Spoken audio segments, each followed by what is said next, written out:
Буквально накануне у нас была возможность посетить ряд мероприятий. Хотел бы отметить мероприятия, которые мы посетили в селе Мук. Считаю, что важно развитие вообще в целом Восточной Абхазии. Такого рода события, конечно же, создадут условия для развития в целом нашей туристической индустрии. Мы вчера прошлись по набережной, реконструкция уже началась.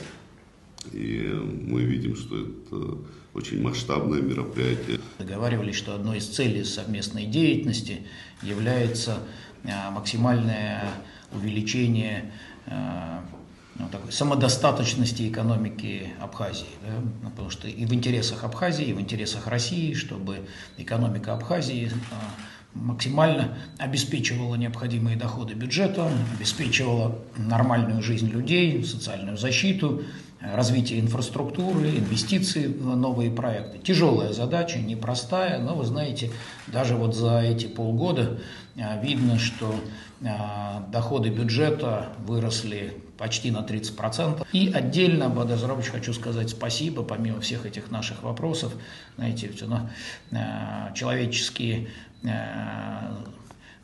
судьбы, особенно для детей, это всегда самая важная история. Я вам хочу сказать большое спасибо и всему народу Абхазии за прием ребятишек из наших прифронтовых территорий.